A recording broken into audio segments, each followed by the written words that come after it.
Hello everyone, welcome back to doctor SIP. இன்றைக்கி நம்ம பார்க்க போகிற வீடியோ ஒரு பெஸ்ட்டு மல்டி கேப் ஃபண்டை எப்படி நம்ம சூஸ் பண்ணுறது அப்படின்றது தான். ஒன் ஆஃப் தி வியூவர் நம்மகிட்ட கேட்டிருந்தாருங்க, sir Kotak multi cap fund எப்படிங்க, அந்த மாதிரி நிறைய எனக்கு கால்ஸ் வருங்க. அதாவது எனக்கு ஒரு பெஸ்ட்டு ஃபண்டை சொல்லுங்கன்றது. ஓவர் த ஃபோன் எது பெஸ்ட்டு ஃபண்டுன்னு சொல்கிறத விட நம்ம பெஸ்ட்டு ஃபண்டை நம்ம எப்படி செலக்ட் பண்ணுறதுன்றத ப்ராசஸ் ப்ரொசீஜர் எக்ஸ்பிளைன் பண்ணலாம், அதோட கிளாரிட்டி கொடுக்கலான்றது தான் இன்றைக்கான வீடியோங்க. ஸோ அதுக்கு அவர் வியூவர் கேட்ட மாதிரி நம்ம மல்டி கேப் ஃபண்ட் எடுத்துக்கிறோம். அப்போ மல்டி கேப் ஃபண்டு கேட்டகரியில் நம்ம இன்வெஸ்ட்மெண்ட் பண்ண டிசிஷன் எடுத்ததுக்கப்புறங்க ஈக்விட்டி ஃபண்டுக்குள்ளே வந்தோம்னா மினிமம் நமக்கு 3 இயர்ஸ் டைம் ஹொரைசன் இருக்கணுங்க. கண்டிப்பாக அந்த 3 இயர்ஸ்க்கு முன்னாடி எனக்கு இந்த வருஷமே என்னோடய பணம் எனக்கு தேவைப்படுது அப்படின்னும் போது கண்டிப்பாக நம்ம ஈக்விட்டி ஃபண்டுக்கு போகக்கூடாது. நம்ம ஒரு பாண்ட்ஸ், அதாவது liquid fund, ultra short duration fund அப்படின்ற மாதிரி நம்ம இன்வெஸ்ட்மெண்ட் பண்ணிடலாம். இல்லை 1 to 3 இயர்ஸ்க்குள்ளே இருக்கிற மாதிரி இருக்குதுன்னா நம்ம கன்சர்வேட்டிவ் ஹைப்ரிடோ இல்லை அக்ரெசிவ் ஹைப்ரிடோ நம்மளோட ரிஸ்க் ப்ரொஃபைலுக்கு ஏற்ற மாதிரி. அப்போ நீங்கள் ஆன்லைனில் போய் ரிஸ்க் ப்ரொஃபைல், இன்வெஸ்டர்ஸ் ரிஸ்க் ப்ரொஃபைல்னு போட்டிங்கன்னா நிறைய ஆன்லைன் வெப்சைட்ஸில் வரும். நம்ம அதோட ஒரு சில கொஸ்டின்ஸ் ஆன்சர் பண்ணோம்னா அதுக்கான ரிசல்ட் வந்துடுங்க. நம்ம கன்சர்வேட்டிவாக, மாட்ரேட்டாக, அக்ரெசிவாக அப்படின்னு வந்துடுங்க. Okay, coming back to the topic. இப்போ மல்டி கேப் ஃபண்டை நம்ம எப்படி சூஸ் பண்ணணும்னும் போது மல்டி கேப்னும் போது நம்ம டிசைட் பண்ணியாச்சு மினிமம் 3 இயர்ஸ்னு. ஆனால் மல்டி கேப் கேட்டகரியில் longer the time track record, அதாவது ஒரு 3 இயர்ஸ் இல்லாமல் ஒரு 5, 7, 10, 15 அந்த மாதிரி ஒரு லாங் ட்ராக் ரெக்கார்டு உள்ள ஃபண்ட்ஸ் ரொம்ப நல்லது. At the same time minimum க்ரைட்டீரியான்னு ஏதாவது வைக்கணும் இல்லைங்களா. எந்த நல்ல புதுசாக வந்திருக்கிற ஃபண்டாக இருக்கலாம், அவங்க கன்சிஸ்டண்ட்டாக பர்ஃபார்ம் பண்ணியிருக்கலாம், அவங்களையும் மிஸ் பண்ணக்கூடாது. அதனால் ஒரு 3 இயர்ஸ் கம்ப்ளீட்டான ஃபண்டு அவங்களும் நம்ம செலெக்ஷன் லிஸ்ட்டில் எடுத்துக்கிறோம். அப்போ இந்த லாஸ்ட் 3 இயர்ஸில் ஃபஸ்ட்டு டைரெக்டாங்க நமக்கு எது நல்ல ரிட்டர்ன்ஸ் கொடுத்துருக்கு அதுதான் நம்மளோட தாட்டுங்க. அதுக்கு அடுத்தது மற்ற ஃபில்டர்ஸ், மற்ற பேராமீட்டர்ஸ்லாம் செக் பண்ணிவிட்டு அது ஓகேவா இல்லையான்றது ஃபைனல் டிசிஷன் எடுத்துக்கலாம். ஸோ ஃபஸ்ட்டு நம்மளோட இது 3 இயர்ஸில் எது நல்ல ரிட்டர்ன்ஸ் கொடுத்துருக்கு, அப்போ டாப் 5 இதில் எடுக்க போகிறோம். கோட்டாக் மல்டி கேப் ஃபண்டு 23% 3 இயர்ஸில் இயர் ஆன் இயர் கொடுத்துருக்கு 23%. Axis multi cap 22%. நிப்பான் மல்டி கேப் 21.88, அதாவது 21.9%. HDFC multi gap 20.9%. எல்ஐசி 20.3%. இப்போ 6th பொசிஷனு ஜஸ்ட்டு அது நம்ம ஃபில்டர் பண்ணணுமா வேண்டாமான்றது ஒரு டிசிஷனுக்காக அது 19.79%. ஆனால் அந்த லான்ச் டேட்டை பாருங்கள், எல்ஐசி 2022. நான் உங்களுக்கு சொன்னேன் இல்லைங்களா, மினிமம் 3 இயர்ஸ் இருக்கலாம். ஆனால் அந்த லாங்கர் ட்ராக் ரெக்கார்டு உள்ள ஃபண்ட்ஸ் நல்ல ஃபண்ட்ஸ்ன்றதுனால மீதிலாம் 2021 இருக்கும்போது இதில் ரீசெண்ட் பர்ஃபார்மர் அப்படின்னு பார்த்தீங்கன்னா எல்ஐசி 2022 அக்டோபருங்க, ஜஸ்ட் 3 இயர்ஸ் கம்ப்ளீட் பண்ணியிருக்காங்க. ஆனால் அட் த சேம் டைம் ரொம்ப லாங் ட்ராக் ரெக்கார்டு உள்ள ஃபண்டை மிஸ் பண்ணக்கூடாதுன்றதுனால நான் ஐசிஐசியை உள்ளே கொண்டு வந்துடுறேன் நான். ஏன்னா ஜஸ்ட்டு அடுத்த இதில் தான் இருக்கிறாங்க. ஏன்னா மற்ற ஃபில்டர், மற்ற பேராமீட்டர் பார்க்கும்போது நம்ம டிசிஷன் மேக்கிங்க்கு ஈஸியாக இருக்கும். அதனால் அட் த டைம் பீயிங் இப்போ நான் எல்ஐசியை விட்டுட்டு ஐசிஐசியை இன்க்ளூட் பண்ணிக்கிறேன். அப்போ நம்ம சூஸ் பண்ண 5 ஃபண்டு கோட்டாக், ஆக்சிஸ், நிப்பான், ஹெச்டிஎஃப்சி, ஐசிஐசி. இப்போ நம்ம அடுத்த பேராமீட்டருக்கு போயிடுறோம். அடுத்த பேராமீட்டர் பார்த்திங்கன்னா ரோலிங் ரிட்டர்ன்ஸ் ரொம்ப இம்பார்ட்டண்ட். ஏன்னா இப்போ நம்ம இந்த 3 இயர்ஸ் ரிட்டர்ன்ஸ் பார்த்தோம் இல்லைங்களா, அது மேபி பாயிண்ட் டு பாயிண்ட் ரிட்டர்ன்ஸாக இருக்கலாம். அப்போ இன்றைக்கி டேட்லேருந்து லாஸ்ட் 3 இயர்ஸ்க்கு என்ன ரிட்டர்ன்ஸ்னு கொடுத்ததா இருக்கலாம். ஆனால் நமக்கு அது இம்பார்ட்டன்ட் கிடையாதுங்க. ஒருவேளை அதுக்கு நடுவில் ஏதாவது ஒரு இன்வெஸ்ட்மெண்ட் பண்ணி அவங்களோட ரிட்டர்ன்ஸ், அவங்களோட எக்ஸ்பீரியன்ஸ் எப்படி இருக்குன்றது தெரிஞ்சுக்கணும் இல்லைங்களா. ஸோ அதுக்கு ஆன்சர் கொடுக்கறதுக்கு தான் ரோலிங் ரிட்டர்ன்ஸ். அதாவது என்னென்னா ஒரு பர்டிகுலர் பாயிண்ட் ஆஃப் டேட்லேருந்து இன்னொரு பர்டிகுலர் பாயிண்ட் ஆஃப் டேட்டில் வர ரிட்டர்ன்ஸ் இம்பார்ட்டன்ட் இல்லை. At any point of time ஒரு இன்வெஸ்டர் ஒரு லாஸ்ட் 3 இயர்ஸில் இன்றைக்கி என்ன ரிட்டர்ன்ஸ், இல்லை நேற்று ஒருத்தர் இன்வெஸ்ட்மெண்ட் பண்ணியிருப்பார், அதுக்கு முந்தின நாள், அதாவது லாஸ்ட் 3 இயர்ஸில் at any point of time அப்படி இன்வெஸ்ட்மெண்ட் பண்ணவருக்கு என்ன வந்திருக்கும் ஆவரேஜாக அதை கண்டுபிடிக்கும் போது நமக்கு அந்த ஃபண்டோட ஆக்சுவல் பர்ஃபார்மன்ஸ், கன்சிஸ்டன்சி என்னன்றது தெரிஞ்சிருங்க.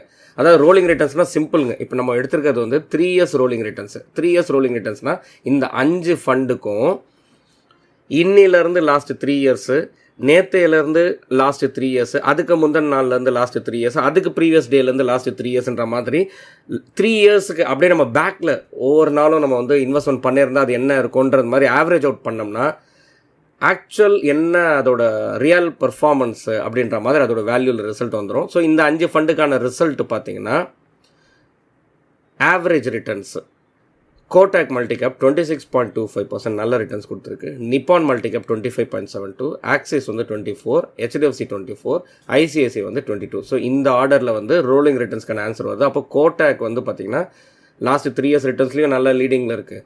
இந்த ரோலிங் ரிட்டர்ன்ஸில் பார்க்கும்போதும் 26%. அப்போ கன்சிஸ்டன்சியும் இருக்குது அப்படின்றத நம்ம புரிஞ்சுக்கலாம். அதே மாதிரி செகண்ட் பிளேஸில் வந்து நிப்பான் இருக்குங்க. ஓகேங்களா? இப்போ இந்த 2 ஃபண்டும் பார்த்துட்டு மற்ற பேராமீட்டர்ஸ் அப்ளை பண்ணுவோம். அப்போ மற்றது இருக்கிற 3 பேரில் கூட யாராவது நம்பர் 1 வரதுக்கு சான்சஸ் இருக்குது. ஸோ அடுத்தது நம்ம இம்பார்ட்டண்ட்டாக பார்க்க வேண்டியது என்னென்னு பார்த்தீங்கன்னா, மியூச்சுவல் ஃபண்டில் வந்து குவார்டைல் ரேங்கிங்கிறது ரொம்ப இம்பார்ட்டண்ட்டு. குவார்டைல் ரேங்கிங்னா என்னென்னு பாருங்கள். இதை செலக்ட் பண்ணிவிட்டு அடுத்தது எடுத்தாச்சு. இந்த மியூச்சுவல் ஃபண்ட் குவார்டைல் ரேங்கிங்கில் ஃபஸ்ட்டு ஆக்சிஸ் மியூச்சுவல் ஃபண்டு 2022 பாருங்கள் பாட்டம் குவார்டைலில் இருக்காங்க. அதாவது என்னென்னா அந்த வருஷத்தில் டோட்டலாக மல்டி கேப்பில் 13 ஃபண்டு இருந்திருக்கு. இது 11வது ரேங்க் வந்திருக்குங்க. அப்போ பாட்டமில் இருக்காங்க. 2023 இம்ப்ரூவ்மெண்ட் ஆகிட்டு செகண்ட் குவார்டைல் போயாச்சுங்க. அதாவது upper middle. 2024 top quartile. 2025 till date வரைக்கும் பார்க்கும்போது அது லோவர் மிடில் இருக்குது. இது ஆக்சிஸ் மல்டி கேப்போட ஸ்டேட்டஸ். அடுத்தது HDFC multi cap. HDFC multi கேப்புக்கும் பார்த்திங்கன்னா ரொம்ப லாங் ட்ராக் ரெக்கார்டு இல்லை. 2022 கன்சிடர் பண்ணும்போது அப்பர் மிடில் இருக்காங்க. 2023 top, 2024 lower middle, 2025 upper middle. அப்போ க்ரீனாக இருக்குது பாருங்கள். அந்த 4 இதில் வந்து 3 க்ரீன் இருக்குது. கம்பேர்ட் டு ஆக்சிஸில் பார்த்திங்கன்னா 4 இதில் 2 க்ரீன் இருக்குது. அப்போ நம்ம அந்த கன்சிஸ்டன்சி புரிஞ்சிக்க முடியுது. ஆக்சிஸை கம்பேர் பண்ணும்போது ஹெச்டிஎஃப்சி கொஞ்சம் பெட்டர் பொசிஷனில் இருக்காங்க. ஓகே, நெக்ஸ்ட்டு ஐசிஐசிஐ பாருங்கள். இதை தான் நம்ம 6th பொசிஷன்லேருந்து நம்ம இன்க்ளூட் பண்ண ஃபண்டு. எதனால் இன்க்ளூட் பண்ணன்றது பாருங்கள். இதுக்கு லாங் ட்ராக் ரெக்கார்டு நம்மகிட்ட இருக்குங்க. 1994 இருக்குது. இப்போ 2015 ஒரு 10 இயர்ஸ் ட்ராக் ரெக்கார்டில் குவார்டைல் ரேங்கிங் பார்க்கும்போதே உங்களுக்கு ஒரு கிளாரிட்டி வந்துடும் பாருங்கள். 2015 அப்பர் மிடில் இருந்தது. 2016 டாப்பில் இருந்தது. 2017 பாருங்கள் பாட்டம் குவார்டைல். அப்போது இந்த பாட்டம் குவார்டைலில் போகும்போது ஆஸ் எ இன்வெஸ்டராக நம்ம வந்து இன்வெஸ்ட்மெண்ட் பண்ணிகிட்டு இருக்கும்போது 2 வருஷம் நல்லா கொடுத்தது. 3வது வருஷம் பார்த்திங்கன்னா ரொம்ப பாட்டம். எந்த அளவுக்கு பாட்டம்னா இந்த 2017 மல்டி கேப் கேட்டகரியில் 6 ஃபண்டு இருந்ததில் இது 6வது பொசிஷனில் இருந்திருக்கு. அப்போ நிறைய பேர் வெளியேறதுக்கான சான்சஸ் இருக்குங்க. இப்போ குவார்டைல் ரேங்கிங்கோட இம்பார்ட்டன்ஸ் என்னன்னு இந்த சார்ட்டை பார்த்தா நமக்கு கிளாரிட்டி வந்துடும். இந்த மாதிரி வெளியேறினவங்களை விட வெளியேறாமல் இதில் கண்டினியூ பண்ணவங்க பார்த்தீங்கன்னா 2018 டாப் பொசிஷனுக்கு வந்தாச்சுங்க. Top quartile. அதாவது 7 ஃபண்டு இருந்திருக்கு அந்த பர்டிகுலர் இயரில் பார்த்தீங்கன்னா அதில் நம்பர் 1 பொசிஷனுக்கே வந்துடுச்சு. அப்போது நம்ம வந்து மற்ற பேராமீட்டர்ஸ் ரிட்டர்ன்ஸ்லாம் பார்த்தோம் இல்லைங்களா, அது ரோலிங் ரிட்டர்ன்ஸை பார்த்தோம். அட் த சேம் டைம் இந்த குவார்டைல் ரேங்கிங் வச்சு தான் ஒரு பர்டிகுலர் ஃபண்டில் வந்து நம்ம கண்டினியூ பண்ணலாமா வேண்டாமா அந்த டிசிஷன் மேக்கிங்க்கு வந்து ரொம்ப ரொம்ப ரொம்ப யூஸ்ஃபுல்லாக இருக்கும். அடுத்தது 2018 டாப் குவார்டைல், 2019 திரும்ப அப்பர் மிடில், 2020 லோவர் மிடில், 2021 பாட்டமில் வந்தால் கூட நம்ம வந்து ஒரு பாஸ்ட் ட்ராக் ரெக்கார்டு இந்த ஃபண்டில் பார்க்கும்போது பாட்டமில் வந்தாலும் மேலே போயிருக்காங்க. அப்போ 1 இயர் இல்லை வந்து 1 or 2 இயர்ஸ் நம்ம வெயிட் பண்ணலான்ற மாதிரி வெயிட் பண்ணோம்னா, ஸோ இந்த இடத்துல பாட்டமில் அந்த மாதிரி 1 இயர் இன்னும் கொஞ்சம் வெயிட் பண்ணும்போது பார்த்திங்கன்னா 2022 அப்பர் மிடில் போயாச்சு. 2023 திரும்ப அப்பர் மிடில், 2024 திரும்ப லோவர் மிடில், 2025 இன்றைக்கி டில் டேட்டில் பார்த்திங்கன்னா திரும்ப டாப் குவார்ட்டரில் வந்தாச்சு. அதாவது இன்றைக்கி டேட்டில் 2025 இந்த வருஷத்தில் பார்த்திங்கன்னா டோட்டலாக 29 மல்டி கேப் ஃபண்ட் இருக்குது. அதில் நம்பர் 2 பொசிஷன் இருக்குது. அப்போ ஐசிஐசியோட லாங் ட்ராக் ரெக்கார்டும் கன்சிஸ்டன்சியும் இதில் நமக்கு கிளியராக தெரியுது. அடுத்தது கோட்டாக் மல்டி கேப் ஃபண்டு. இப்போ கோட்டாக் மல்டி கேப் ஃபண்டுக்கு பாருங்கள் 2022 தான் ட்ராக் ரெக்கார்டு இருக்குது. அப்போ இந்த 4 வருஷத்தில் 3 க்ரீனு ஓரளவு கன்சிஸ்டண்ட்டாக நல்லா பர்ஃபார்ம் பண்ணுறாங்க. அப்போ நமக்கு வந்து ரீசெண்டாக நல்ல பர்ஃபார்மர் தான். அப்போ நம்ம அடுத்த மற்ற ஃபேக்டர் பார்க்குறோம் இல்லைங்களா, ரிட்டர்ன்ஸ் ரோலிங் ரிட்டர்ன்ஸும் பார்த்தாச்சு. அடுத்தது நம்மளோட 3 இயர்ஸ் ரிட்டர்ன் பார்த்திங்கன்னா டாப்பில் இருக்கிறதுனால இதுவும் நம்ம செலெக்ஷன் லிஸ்ட்டில் இருக்குது. அடுத்தது நிப்பான் மல்டி கேப் பார்த்திங்கன்னா அகைன் லாங் ட்ராக் ரெக்கார்டு உள்ள ஃபண்டு. இதோட கன்சிஸ்டன்சி நீங்கள் நல்லா பார்க்க முடியும். 2015 bottom, 2016 bottom, 2017 upper middle, 2018 upper middle, 2019 2020 திரும்ப 2 பாட்டம். அப்போது இந்த பீரியடில் வந்து நிறைய இண்டிவிஜுவல் இன்வெஸ்டர் வந்து வெளியேறதுக்கான வாய்ப்புகள் இருக்குது. ஆனால் குவார்டைல் ரேங்கிங்கை அண்டர்ஸ்டாண்ட் பண்ணுறவங்க வந்து முன்னாடியே நடந்திருக்கு. அப்போ நம்ம வந்து 2 இயர்ஸ் கண்டிப்பாக நம்ம வெயிட் பண்ணுவோம். 2017 ரிகவரி பார்த்த மாதிரி நீங்கள் வெயிட் பண்ணிங்கன்னா 2021 ரிகவரி பார்த்தீங்க. 2022 பாருங்கள் top quartile, 2023 top, 2024 upper middle, again 2025 இப்பயும் பார்த்தீங்கன்னா டாப் குவார்டைல். ஸோ இது வந்து லாங் ட்ராக் ரெக்கார்டில் கன்சிஸ்டண்ட்டாக நல்லா பர்ஃபார்ம் பண்ணுற ஃபண்டு. அதுக்கு அடுத்த பேராமீட்டர் வந்து வாலட்டிலிட்டி ரேங்கிங். இப்போ வந்து ரொம்ப இம்பார்ட்டண்ட் வந்து நம்ம வந்து ஸ்டாண்டர்ட் டீவியேஷன் சொல்லுவாங்க.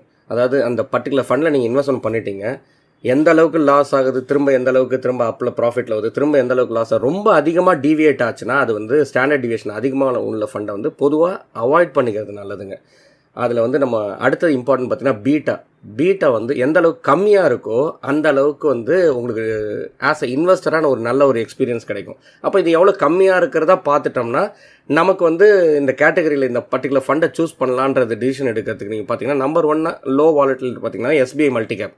ஆனால் இந்த ஒரு கேட்டகரி இந்த ஒரு பேராமீட்டர் மட்டும் போதுமானது கிடையாது. அதனால் நம்ம லாஸ்ட்டாக பார்த்த அந்த 5 ஃபண்டு அதில் எது ஃபஸ்ட்டு வருதுன்றது தான் பார்க்க போகிறோம். SBI நம்ம லிஸ்ட்டில் இல்லாததுனால அதை நம்ம இக்னோர் பண்ணிடுறோம்.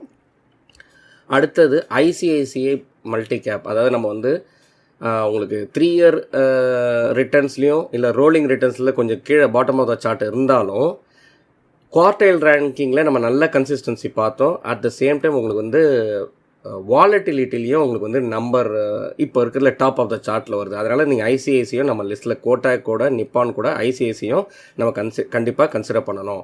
அதுக்கு அடுத்தது பார்த்திங்கன்னா பந்தன் நம்ம லிஸ்ட்டில் இல்லை, அதை எக்ஸ்க்ளூட் பண்ணிடுறோம். அடுத்தது நிப்பான் மல்டி கேப்புங்க. அப்போ நிப்பான் மல்டி கேப் வந்து இங்கே டாப் குவார்டைலில் இருக்குது. 0.86 பீட்டா, ஸ்டாண்டர்ட் டிவியேஷன் கம்மியாக இருக்கிறதுனால நம்ம நிப்பான் மல்டி கேப்பும் வச்சுக்கிறோம். இந்த இடத்துல பாருங்கள் நமக்கு தேவையான ஃபண்டு எதுங்க நம்ம மைண்டில் இருந்தது கோட்டாக் மல்டி கேப். கோட்டாக் பாருங்கள் இங்கே பாட்டம் ஆஃப் த சார்ட் போயிருக்கு. அப்போ என்னென்னா 1.03 பீட்டாவை பொறுத்த வரைக்கும் <1 வந்து ரொம்ப நல்லது. அப்போ இந்த ஆஸ் இன்வெஸ்டராக இதை அண்டர்ஸ்டாண்ட் பண்ணிக்கணும். அது எந்த அளவுக்கு இந்த பீட்டாவோட வேல்யூ என்ன இருக்குது, ஸ்டாண்டர்ட் டிவியேஷன் பாருங்கள் 15.1 அந்த அளவுக்கு டிவியேட் ஆகும்.